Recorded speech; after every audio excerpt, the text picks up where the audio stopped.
Everybody joining us here on the SVO webinar, Police Chief Eddie Garcia.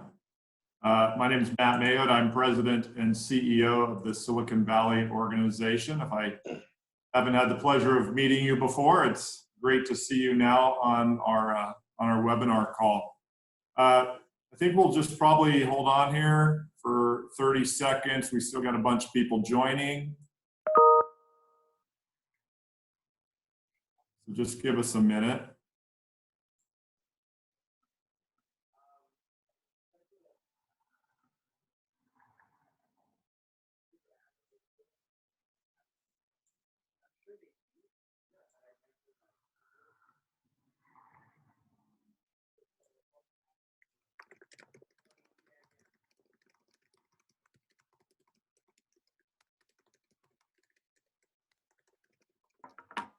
All right, I'm going to go ahead and be respectful of everybody's time. It's 2:02. Again, my name is Matt Mayotte. I'm President and CEO of the Silicon Valley organization. On behalf of our board of directors and our staff, we're really glad that you're joining us here today on this webinar. We are advocating on your behalf of small business and medium-sized business and businesses of all sizes during this COVID-19 pandemic, shelter in place, and the economic challenges that we're currently having.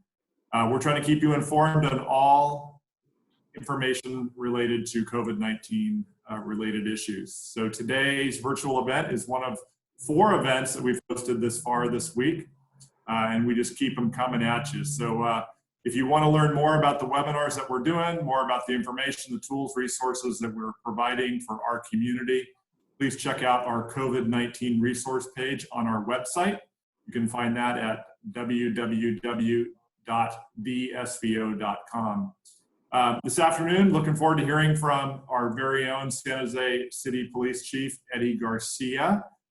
Just personally, a few words. I love our chief. We are lucky to have him. He is a man's man, and I don't mean to say that in a discriminatory way, but if you're an officer on the street, he's the guy who came up from the street and has been around the block and has seen it all and knows where you're coming from. And I know this because back on March 5th, I did a ride-along with Sergeant Torres and the Downtown Street Crimes Unit, and got to see what they're dealing with on a daily basis. And I really believe Chief Garcia is doing a phenomenal job in America's 10th largest city with an incredibly undersized, understaffed, under-resourced police department. So I'm really pleased to have him here with us. And we frequently get together and enjoy a meal together, and I miss that. And I look forward to getting together and watch you eat that whole protein meal thing that you eat, that keto meal thing. So with that, I'm going to turn it over to our moderator today. Really pleased to have our incoming board chair, Rick Beatty. Rick's normal day job is the Director of Region Development and Public Affairs for Lehigh Hanson. But COVID-19, nobody's immune. He's currently been furloughed by Lehigh Hanson, but he's got a personal mission, and this is why he is our moderator. His real mission is to run the Alessandra Foundation, and he'll do a better job of explaining it than I have. The Alessandra Foundation is a member of the SVO and has been since their founding. And I think Rick, and I see his wife just to his right, Diane, is there to get him through this and be his moral support, to be there for us, and look forward to having Rick dialogue. Just so you know, we've muted all your participants are muted. If you, that's just to help us have a productive dialogue. If you have a question that you would like us to ask the chief, please hit that into the chat box. And if we have time, we'll get to those questions. And with that, let's jump in. Chief Garcia and Rick, thank you very much for being with us. And Rick, I'll turn it over to you. Thank you, Matt. And as you said, I'm here with my wife, Diane. As we say when we speak for the Alessandra Foundation, we come as a package, so we're here together. Thank everyone for joining us today. As Matt said, my true calling in life is to lead the efforts of the Alessandra Foundation, and we're sitting in the office in our home to the Alessandra Foundation, an advocacy group. And these are two nonprofit organizations named to honor our daughter, Alessandra Barlis, who was brutally murdered by her ex-boyfriend in downtown San Jose in October of 2015. Well, one of the many excruciating pains of losing our beloved daughter in such a senseless act, there were many, but perhaps the most troubling, and I believe this will tie into what we're talking about today, is that our justice system appeared to fail us. And had our justice system not been so flawed, the guy that murdered Alessandra probably would still be in jail and he never would have met her. You see, roughly 6 years earlier than he murdered Alessandra, this man attempted to murder a different ex-girlfriend in nearly the exact same method as he used to kill Alessandra. The young woman managed to escape this attack and report it. And like so many victims, she was terrified of her abuser. So he ended up spending only 2.5 years in jail for attempted murder. Diane and I have great faith in God, so we don't look back, for we know where Alessandra is. She's in the arms of our Heavenly Father. We're not looking for revenge. Our cause was founded to save lives. Our organizations exist to accomplish two primary objectives. First, to shine the light of truth on those that perpetrate these senseless acts of violence by speaking out and having the hard conversations about domestic violence and educating the public about the horrors of domestic violence and its effects on families. And secondly, to do everything in our power to ensure that no families go through what our family and Alessandra's friends have gone through for the past 4.5 years. We're working to pass legislation that will simply identify via a public web portal or offender search engine, as we call it, those people convicted of domestic violence related crimes. Convicted, not accused. Again, prevention is our priority. These people should not be able to hide in the shadows. Chief Eddie Garcia has been one of our greatest supporters and advocates in all of these efforts, along with many leaders in our community, like Next Door Solutions and the YWCA of Silicon Valley. And I'm proud now to introduce a man whom I am proud to call my friend and our friend, San Jose Police Chief Eddie Garcia. He was born, to give you a background, he was born in San Juan, Puerto Rico at a young age. His family moved to San Jose, California. He has a bachelor's degree from Union Institute and University and was hired by the San Jose Police Department in 1992. He worked the patrol division and was then selected to work the narcotics enforcement team and special operations. He was promoted to sergeant in 2000 and then worked his way up to become captain 10 years later. He held command of the city's central division until he was transferred to the Bureau of Investigations. From 2011 to 2016, he served as the Deputy Chief of Bureau of Investigations and then Assistant Chief of Police, and now San Jose's Chief of Police. Basically, he's done everything there is to do in the San Jose Police Department. So, Chief Garcia, we're honored to have you here with us today. Thank you for taking the time to chat with the SVO members and community partners. So please take it away and with your opening statement, and I'll come back and we'll go through some prepared questions. Thank you.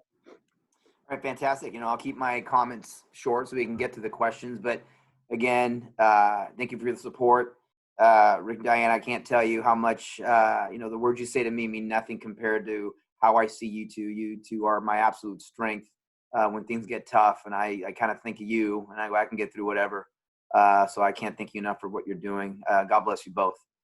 Matt, thank you for your continued support of this organization as we really strive to keep our community safe. Throughout this entire process from COVID, I couldn't be prouder, and you'll probably get tired of me saying this throughout this afternoon. I could not be prouder of the men and women that call this department home in San Jose, whether it be our sworn officers, our dispatchers, our non-sworn, department members that we have. It's just been amazing. They've risen to the challenge, as we'll discuss throughout. And it's something just proud to see that, quite frankly, I don't know if it necessarily exists everywhere. I hope it does. but I know I can tell you here as police chief of this department that the men and women have answered the calling, answered the bell. This is why we raised our right hands to be here in these times of crisis, and I couldn't be more proud. So, with that, I'd love to answer the questions and get right into this dialogue. Thank you, Chief. Well, we've got 4 basic areas of question. The first area is crime trends. Second is stay-at-home order, shelter-in-place issues. The next one is businesses, and then the fourth one is public safety and domestic violence-related questions. So, the first one, in general, what's been your observation about the recent crime trends since the shelter-in-place orders were enacted? And if you could give us some statistics along those lines. Sure. Well, first of all, once the shelter in place went into effect, one of the things that I wanted to do is I really wanted to track it. I wanted to track increases or decreases primarily in what our Part 1 crimes are. Part 1 crimes are the major crimes that occur in the city, from whether it be homicide, rape, aggravated assault, robbery, property crimes with regards to burglary, commercial burglary, larceny, auto theft. Those big crimes, those are the crimes that get reported to the Department of Justice and then subsequently the FBI that every city has to give out.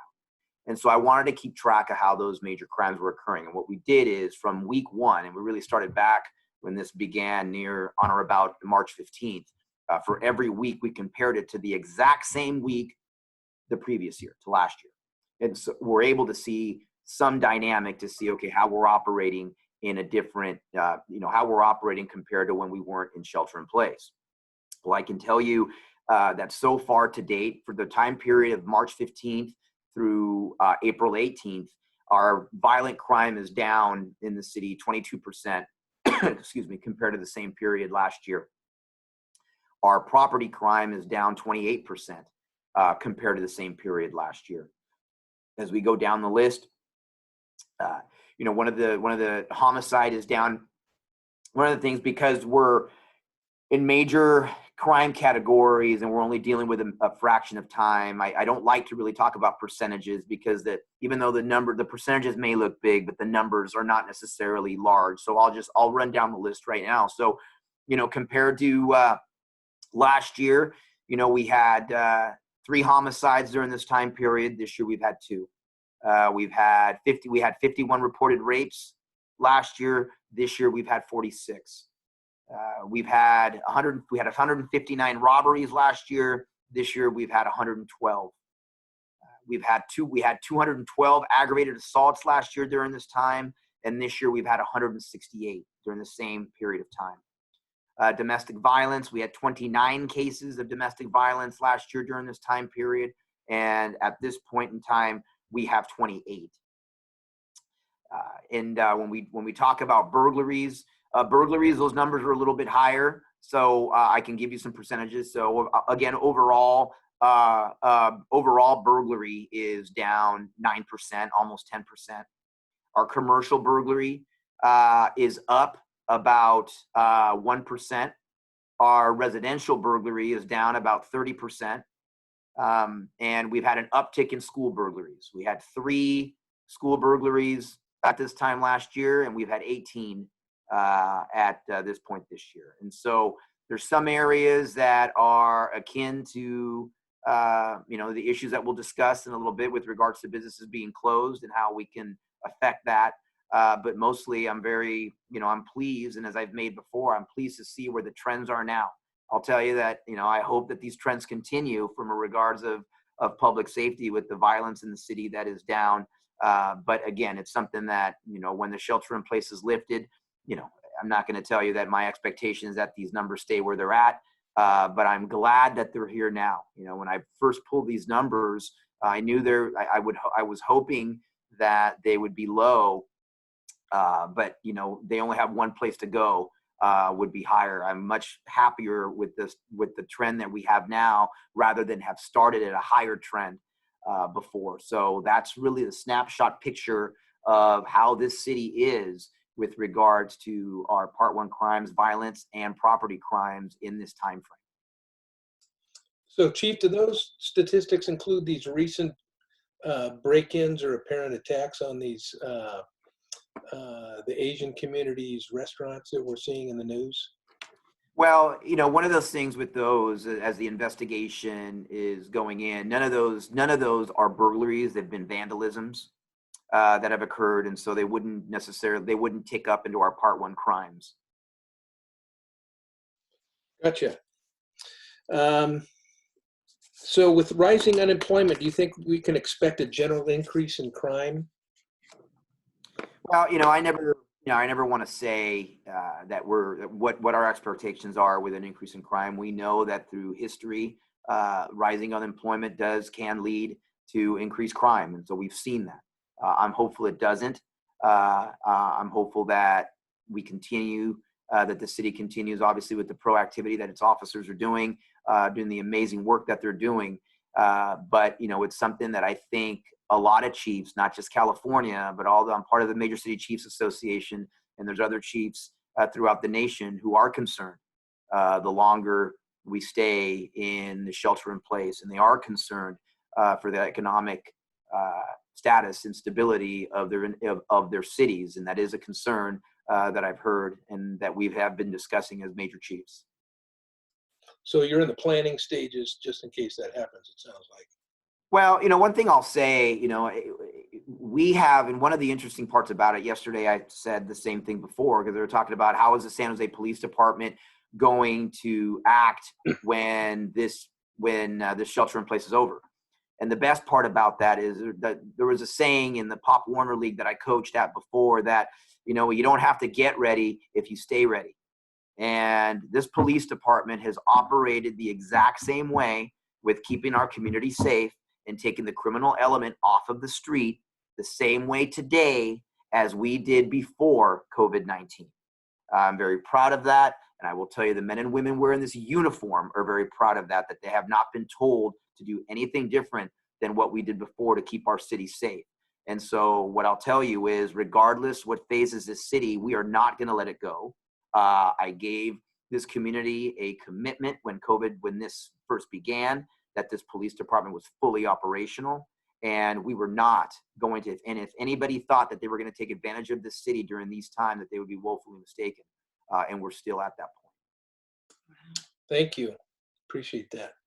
So along those lines, on the stay at home and the shelter in place, right now, how is the SJPD enforcing the stay at home shelter in place order, and how strict have the police been on this issue? And if you could give us some examples, I don't know where there are any, but if you can, that'd be great too. Well, one of the things that I'll discuss is we've been very proud of this city and the vast majority. And when you talk about, we're a city of nearly 1.1 million people, 10th largest city in the country, and I've been very proud of the responsible way businesses have dealt with the order. One of the dynamics in law enforcement countywide, that oftentimes we don't hear the order until the press conference. So we're definitely also learning as we go, as these orders come up, to figure out how we're going to do it. Now, that's not an indictment on anyone. Dr. Cody's done an amazing job. It's not her job to worry about how we're going to enforce it. It's my job. It's every police chief's job. And that's what we do in law enforcement. We do things on the fly, and we learn as we go, and that's what we've been doing. So one of the things that we did when we started is we actually assigned specific health order compliance cars. We send 8 cars out during day shift. We send 8 cars out during swing shift. And so far to date, they've done nearly 2,000 calls, whether it's self-initiated activity or calls from the community where they believe someone is violating the order, where officers have checked. Oftentimes when they go check, the people are in compliance. But there have been a few times where people have not. So far, we've only had to give out 5 citations to individuals that were operating irresponsibly, and mostly just businesses being open, ones that know that they're not deemed essential being open.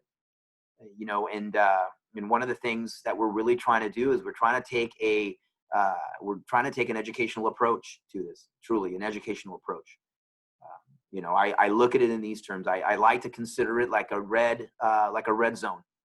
You know what? And I look at this law as a red zone. I think that most responsible residents of this city are not going to park in a red zone. For those that do park in a red zone, as soon as an officer comes by and says, you need to move, you're in a red zone, they're going to move. It's a very small percentage of people that when an officer comes by and says, you need to move from this red zone, they're going to go, just give me a minute.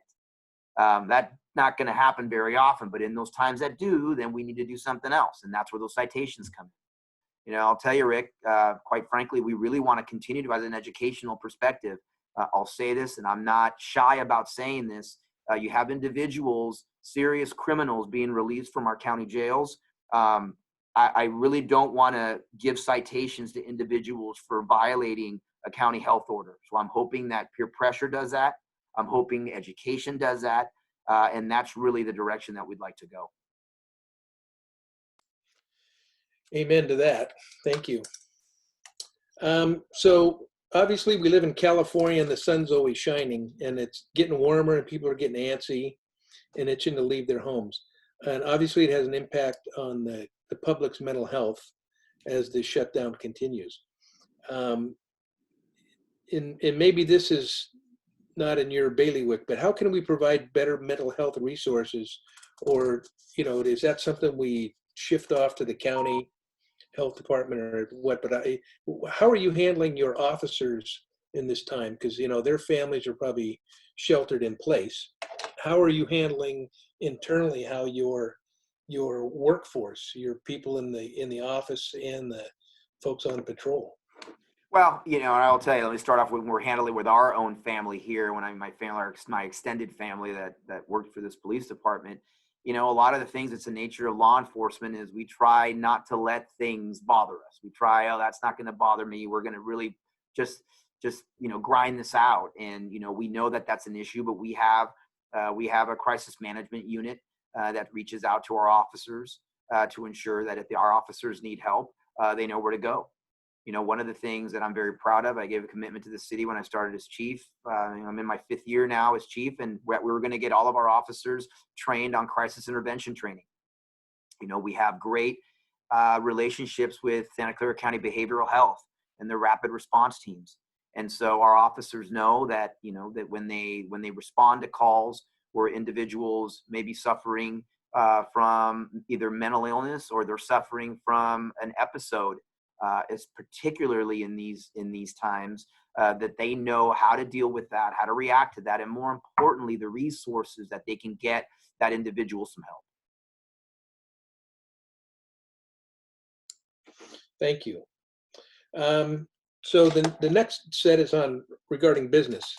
So if a business is considered essential, but they're operating at reduced hours, what can they do to protect their site when they are closed beyond the normal security cameras and what have you?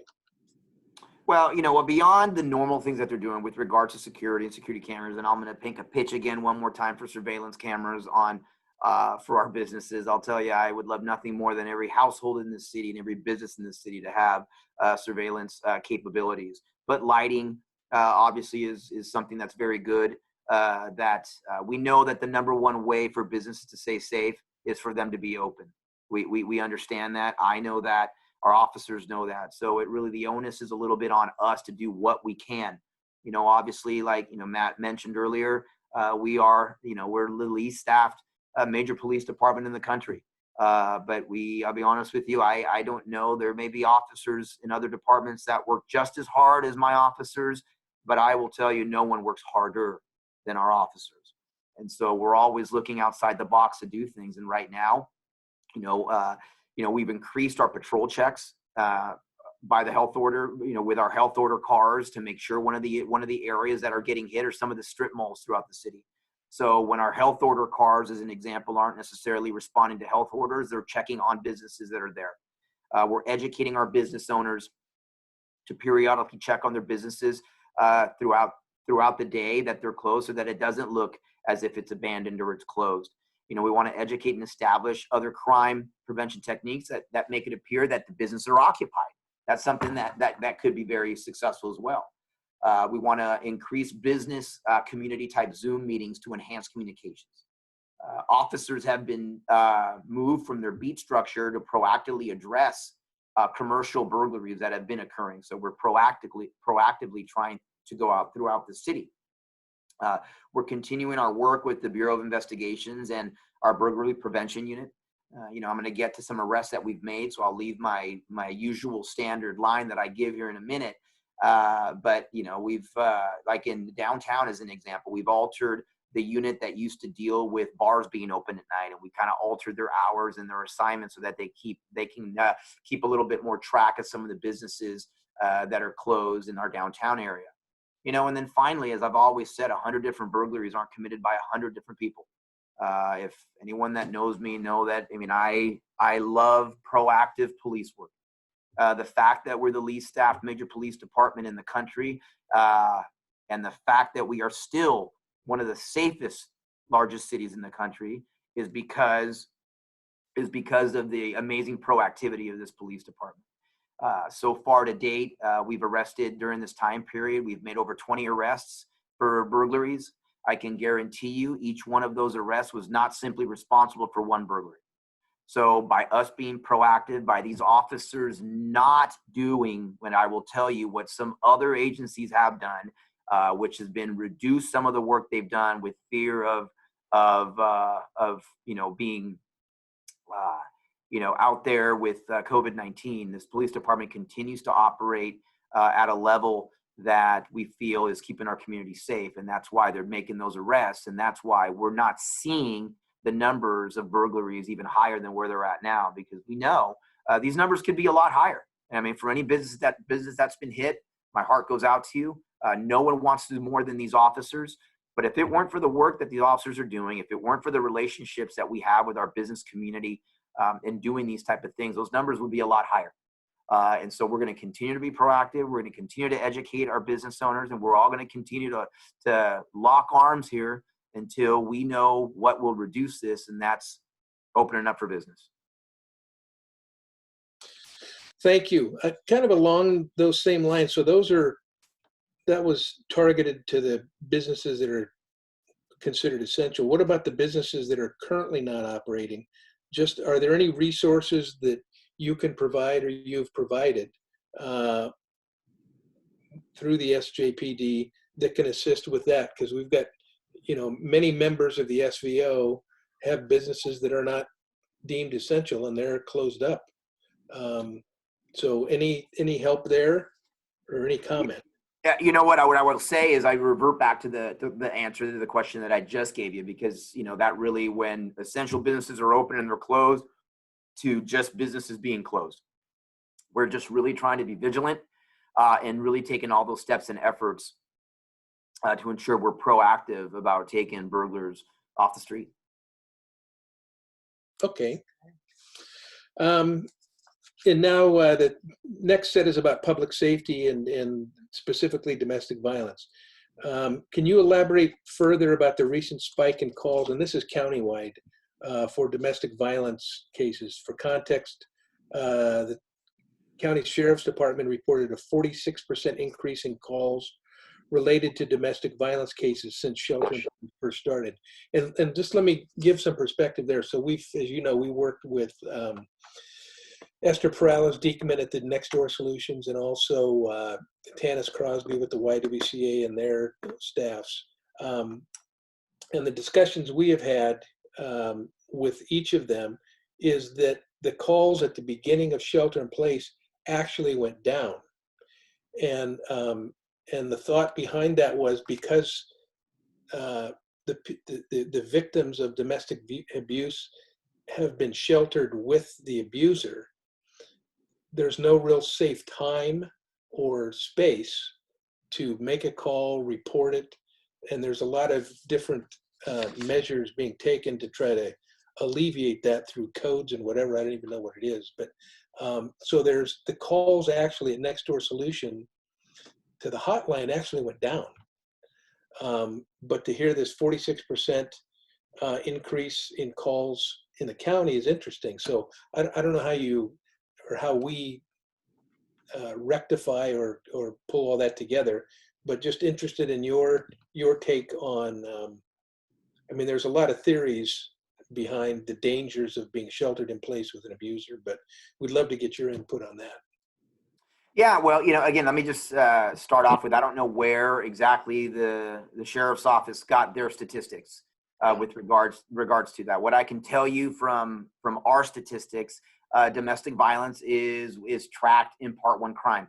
Yeah. And as we track it throughout this time period, we have not necessarily seen either an uptick in that arena. Our district attorney's office hasn't been filing any more cases. And to the point that you made, yes, our advocacy services haven't necessarily been flooded with calls either. Having said that, I think we all recognize and know that domestic violence is a very underreported crime, especially in these circumstances. So we have to be proactive. One of the things that we're doing as a police department is we partner with the YWCA, and we started a new campaign aimed at preventing domestic violence, child abuse, sexual assault while families are sheltered in place during COVID-19. Listen, I'll tell you, one of the things that leads to violence, although not an excuse, is some of the stresses that are going on. We know the stress mentally of being inside a home. And equally, if not more important, to be quite honest with you, is the economic stress that some of our families are incurring, which, my heart truly goes out to our community, because those economic stresses are real. And quite frankly, I don't think they're spoken enough about as we're talking about this COVID-19 issue. Yes, on one hand, sheltering in place is protecting us from COVID-19, but it's causing some serious pain in our families, and our heart goes out. And I think we need to be more empathetic to that. And so having said that, however, I will tell you that any of those stresses is absolutely zero excuse for violence in the home. Zero excuse for violence, period, much less violence in the home. We will not tolerate it, and there is no excuse for it. And so we're doing PSAs that contain messages for abusers, adult and child victim survivors, highlighting the resources that continue to be available during COVID-19 for everybody, and the fact that our criminal justice system is fully operational. I've had many conversations with District Attorney Rosen. We will aggressively pursue any violator as aggressively now as we did before, and we will continue to do that. And so we have to continue to send that message out to our survivors, to our victims, to our families, to our bystanders, that we are here, that we're partners, that we're not going to let you go, that we're going to do everything in our power, even though we're in shelter in place, to keep them safe if they're victimized. We have to continue to send that message. And I'll tell you this, Rick, I mean, there's not another crime. If I were to tell you there are crimes that have not risen, and we're spending this amount of time on crimes that we haven't seen spike, because we know that this is a special type of crime.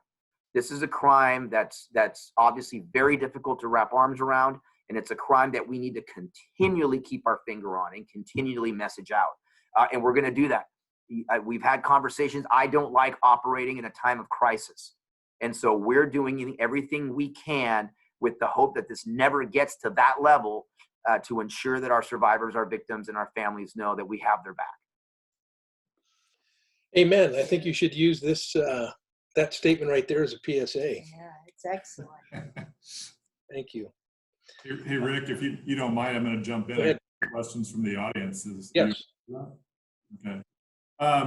Chief, we talked a little bit about this just as we logged on, and is a question that came from me, not from our audience, but what are you seeing on the streets? Obviously there's concerns in the correctional side within our jails of COVID-19 affecting prisoners and inmates, and we've seen releases from our county jails, et cetera. Can you talk about early release versus no bond release and the effects that you're seeing on the street?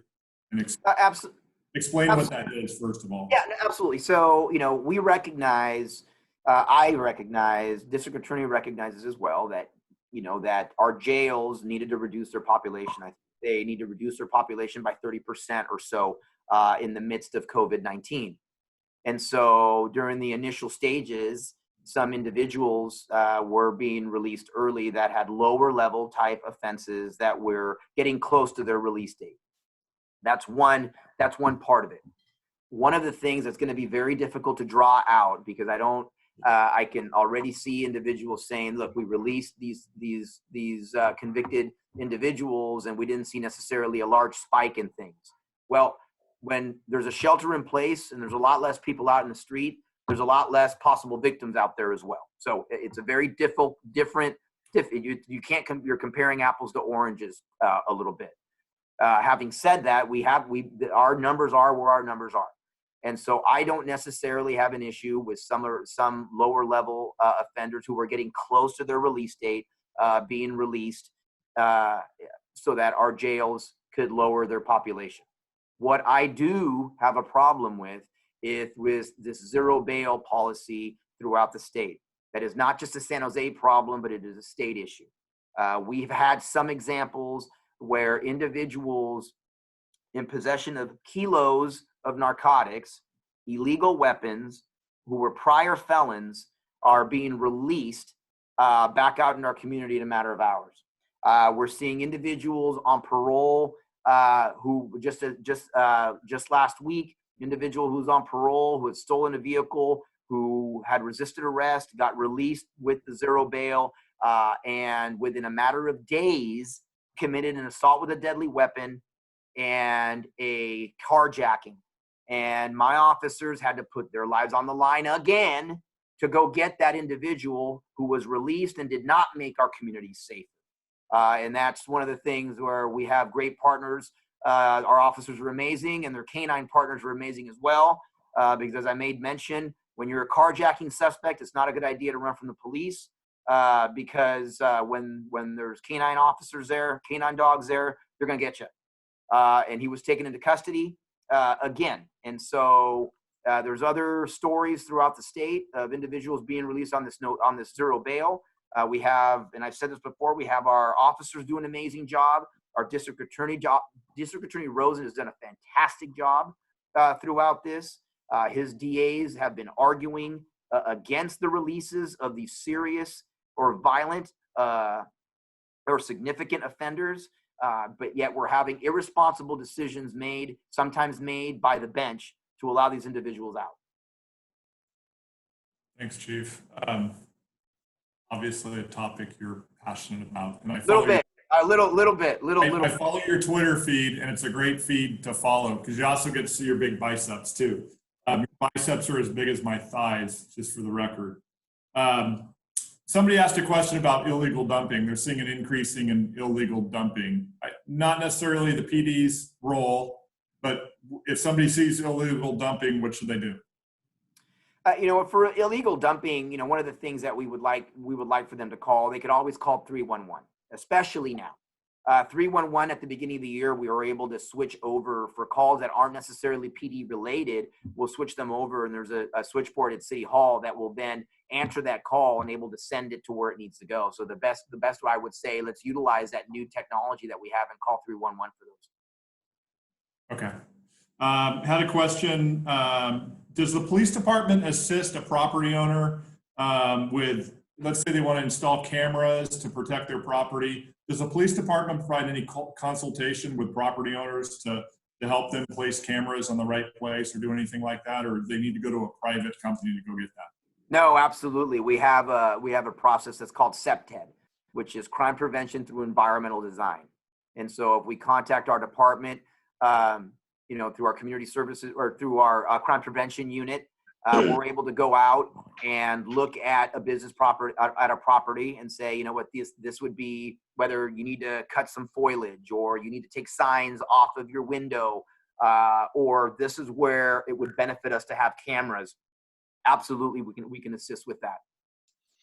How can we get that information to our members? Is that something that we can get Monique in touch with your office? Yeah, honestly, you can go through our website and really click on crime prevention. And depending, obviously, if you maneuver the website as well, wherever division the businesses are at, sending an email to that captain about that particular question is probably one of the best ways to go as well. As again, large city, we split the city up into 4 different divisions. And so depending on what division you are, you will see your division captain there.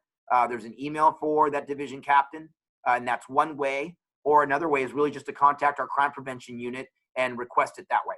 But actually, crime prevention through environmental design, it's a great question, Matt. And it's something that it's been around for a while. And it's something that this is about community policing. It's about the community wanting to help themselves and then us wanting to help them in the process. Right. I got a question that somebody asked online here. Obviously, with the economic slowdown, the city's going to have a financial crisis, and it's going to hit, probably in the second, third, fourth quarter. It's going to hit into 2020, 2021. Do you anticipate budget cuts to the police department, and how do you think you're going to do that? Yes, actually, we do anticipate some cuts. Obviously, not just San Jose, but I think most cities in the country have taken some major economic hits. We're going to be taking a hit, particularly to higher ed program. We had some funding set aside for us to be able to grow as a police department, and continuing to grow over the 1151 that we have right now, and we're not going to be able to do that. I'm hopeful that we can maintain where we're at right now. And so it is going to affect us. We're hopeful that we won't shrink from where we're at. I'm hopeful that, a lot of our staffing numbers are based on retirements. I'm hopeful that we don't have as many retirements that are projected, because that'll keep us where we're at. But again, it's one of those things that we look at with regards, the city's budget ends up being ours as well. And so, we luckily, I will tell you, Matt, and I'll be positive about this, is that we've done such a fantastic job in these last few years that, it's going to take a while for the train to stop, with regards to our street level readiness, but when we get there in a few months, that'll be the top. And without more additional funding for our higher ed program, we're going to be where we're at from a staffing level. And so, hopefully when I say temporary, hopefully it's a temporary process. Again, I think it just coincides with as quickly as the country, the city, the state opens up back for business. But it's a reality that we have to deal with, and that, a lot of our brother sister agencies around the country are dealing with as well. So, Chief, I have a question from Jeff Stanley from Bad Boy Bail Bonds. I'm gonna unmute you, Jeff, so you can ask the question. And I see the Chief smiling already. Chief, good to see you. And I want to thank you for the heroic work that you've been doing. You have a phenomenal department, especially the stand on the zero bail that the Chief Justice and the Judicial Council enacted a few months ago. And I hope you just keep up that fight and keep pushing that, because we see throughout the state where individuals are going out and committing a second and third time and victimizing this state. So there really needs to be a call on that. But one of the other issues, I want to see where you stand. I don't know if you've seen in November 2020, there's going to be an effort to repeal parts of 47 and 57. I kind of want to see where you stand on that. And I know this is something that's being pushed by Crime Victims United and the Class Foundation. And then I have a second question. I know we see the statistics where crime is down, but the problem is when we get into Neighbors or Nextdoor or any of these social apps that are out there at Facebook, we see in the community where I live, which is Willow Glen, on an average, there's 2 to 3 robberies or thefts a day. Now, I don't think those are reflected in the stats that we see throughout the state, and I'm constantly encouraging people. But is there a place we can send so we don't bog down your system, where we can make sure they get in? I know we don't want to tie up an officer, because a lot of people don't even want to report the crime because they think there isn't any action going to be taken. But I tell them, if you don't report these crimes, they won't know that crime's going on in your community. So is there a place we can send them, whether or not it's an online system or something that we can put them where we're not tying up your agency? You Those got, are the you got two longest. Those are questions. the longest two questions I think I've. Those are the longest two questions that I got. Let me see if I can remember these right. I'll take. That's why we try to take them on the chat Yeah, I room. appreciate it. I'll take the second Sorry, one Chief. first. First of all, with regards to Nextdoor, I'll tell you what, Nextdoor has got a lot of positive things. It's also been the bane of my existence with regards to the way information gets, put out through that, sometimes not in very responsible ways. I'll say, we continually want people to report. Robberies are a Part 1 crime. The definition of robbery is taking someone's property by force or fear. That's a major crime. I would hope someone's just not walking back into their house if someone's pointed a gun, a knife, or attacked them to take their property. So we tend to think that those are generally reported. Sometimes people mistake robbery to burglary. Many times, one of the amazing things we've had in recent years has been the CSOs.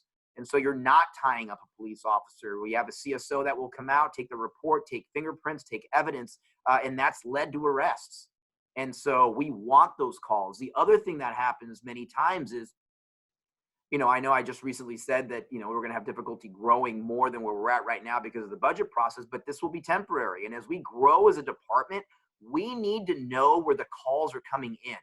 Because if we don't know where those calls are coming in, that is a factor, not the only factor, but that is a factor where I can assign personnel as they're getting out of the academies. What areas do I need to make bigger with officers? So it's very important that they report that. And so we have those things.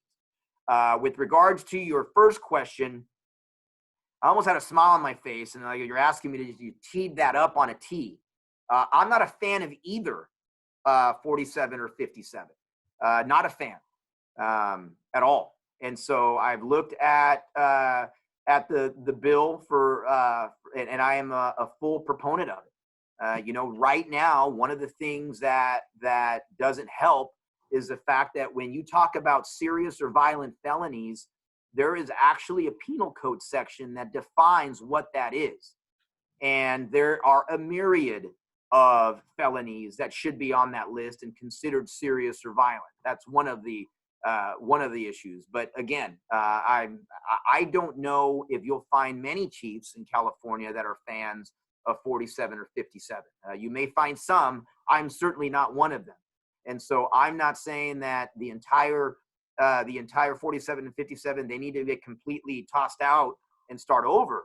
But certainly, I think we can make some tweaks. Certainly, we've seen some things through the years that we can make some tweaks to it. And I'm very hopeful that we can. Chief, I got a question from a alarm company provider operator, and they say they're seeing a rise in commercial property break-ins. What's the response time when they report an alarm event to SJPD? Well, one of the things with alarms is our response time. We don't have verified alarm anymore, right? So as soon, even if the alarm company isn't calling, we hear an alarm, we go out. It's a policy that we took away a while back, and it's yielded arrests as we go. Our response times right now for priority 1 calls, and that's a burglary in progress, is anywhere between 6 minutes on the low, to 7.5 to 8 minutes on the high on priority 1s. And so different times of the day, different times of the week, that could be faster, right? At 2 a.m. on Tuesday, it could be quicker than at 3 o'clock on a Saturday, as an example, if that's the case. But that's the response time. We respond to our alarm calls. It's something that we changed a while back. And so if there's an alarm and there's an alarm car, we will respond out there, and we'll respond as if it's a priority 1 call as a burglary in progress. Okay. Hey, I've been kind of multitasking, so if you answer this question during your comments, I apologize. But somebody asked, and Rick had made a comment about vandalism in an Asian-owned business. Is there anything to share on kind of what's happening within the Asian American community? How are they doing? Are you seeing an increased level of violence or issues with the Asian American community? Yeah, and I'll say this because I know a little bit of, I think some of the inference that I've heard is through the vandalism that it was believed to be some sort of crime based on hate. We have no evidence of that. In fact, we have some evidence that will be put out later on to the contrary of that. But having said that, we put out a PSA a while back, myself and the DA, that we are not tolerating any crime with hate. I've had some other town hall meetings with our Asian community to tell them that and tell them our commitment. This police department, and I really truly feel, has led the way with our hate crime and our hate crime policy. You know, we've done a lot of things. It's probably one of our biggest sections that we have in our duty manual. We take it as a serious crime, and we're not going to tolerate it. And I know the district attorney is not going to tolerate it. We've partnered with companies such as Starbucks and Citibank and others to take part in the Safe Place program, which is a program where people are a victim of a hate crime. They can go into businesses, and those businesses have been trained to call the police, be the best witness possible, and to help our victims. The other arena, we have not seen an uptick in hate crime to our Asian community, but I'll say that I think is a product of well is what this community stands for. This community doesn't stand for that. You know, when we did our partnership with Starbucks and Citibank, one of the things when we opened that up, the dynamic of that and the symbolism of that to me was great, because it was the exact thing that we're talking about, that it's not just the police department that's not going to tolerate this, but it's our community that's not going to tolerate it. And so when people say, are we taking hate crime more seriously now? The answer to that question is no, because we've taken hate crime seriously forever. This department has led the way with that. As a matter of fact, we've been writing the policy. We've written the policy for the county chiefs throughout the county. We've taken hate crime seriously before COVID-19. We were taking it seriously during, and we will take it seriously after. Excellent. Chief, I'm going to, I think we're out of questions from the audience. Is there anything we can do as a business community to kind of promote better public safety? Look, we're all chomping at the bit to get back to work. And, you know, we're fighting. We think things are, you know, the governor talks about a dimmer switch. He doesn't talk about a light switch. And is there anything the business community can be doing, or private residents can be doing to promote better public safety while we're sheltered in place? Any advice you want to give us? Well, the only advice that I would give is that, you know, regardless what side of the fence you're on this, because I know there's different sides, is the quicker that we comply, the quicker we can get out of it. And, you know, when we're talking about promoting public safety, is, you know, our officers are tasked with enforcing the health ordinances. So really, you know, for us all to be responsible and really abide by them, so that the officers, instead of answering some sort of call for service, you know, like I just told you, the health order cars that we have, when they're not doing health order things, is they're trying to keep an eye on our strip malls. And so instead of dealing with irresponsible people that may be breaking the rules to the health order, that could be one strip mall that they were searching and checking. You know, having said that, Matt, my heart goes out to you and to all your business owners and everyone that's on here. I understand how difficult it must be. You know, I was on Twitter before the shutdown happened, and I was telling everybody, go out to your local restaurant and business and you know, and try to do some things for them. We're going to have to get together with this. You know, we're going to have to stay together. We got to stay strong. And really, the question that you have, and I really truly appreciate it. But you know what? The question I have for you is, when we get out of this, and you talked about it's not a light switch, it's a dimmer switch that the governor used. The question isn't that. We need you. We need our businesses. The question that I will have for you, Matt, when we get out of this is, what can we do for you? Because right now we have to be here for you. Okay. And we'll do that. But honestly, what we need to do, and the campaign we need to do when this is over, is to you tell me, so that I could tell other leaders and other places, what can we promote and do for you and your businesses to get back on their feet? That truly is what I want to do. More donut shops for the cops. Come on, it's not even bagels anymore because there's too many carbs, but donuts is old. I mean, I haven't had a donut, I think, since 1992. I'm old school, I'm sorry. No, donuts are good. A good donut is tough a good donut in the microwave is, with 10 seconds in the microwave, is tough to pass up. I'm not gonna. Says the guy that doesn't eat carbs. But every once in a while. All right. Hey, we're pretty much out of time. Are you wearing pants with that top uniform? I'm gonna say I am in full uniform today. I wanted to show that I'm in full uniform today, because if you didn't ask any and throw me out on Front Street right there, I could have been wearing shorts, but I'm in full uniform. All right. Hey, I just want to give a shout out again to Sergeant Torres and the street crimes unit that I spent a day with. Those guys rock and roll. They got a tough job, and they do it with dignity and respect. And I think that everybody I run into with SJPD, top notch. You guys do, and guys and gals do a great job. And we were with a woman officer on our ride along. And I'm pretty sure she could beat all of those guys in a foot race and in an arm wrestling match. You got some top. And in a one-on-one basketball game as well. Yeah. Oh, yeah. No. Yeah. She played in college. Yes, she did. So thank you, Chief, for being with us today. We really appreciate your support and the support of the business community. We're forever grateful for you keeping our community and our loved ones safe. So thank you very much for being with us. Rick, Diane, thank you for being with us and leading the discussion today. Really appreciate your leadership within the SVO, and hoping you get back to your other day job soon enough. The SVO team is still cranking out webinars. Join us next Wednesday. We'll hear from a panel of industry experts on the impacts of COVID-19 that may have made on your workplace and how your facility can be ready and compliant for when the shelter in place is lifted. So we're moving the conversation to how do we open up? How do we open up safely for our employees, for our customers, for the public, and to reduce your liability and what things you're going to need to prepare and do. So we're going to give you some resources on that.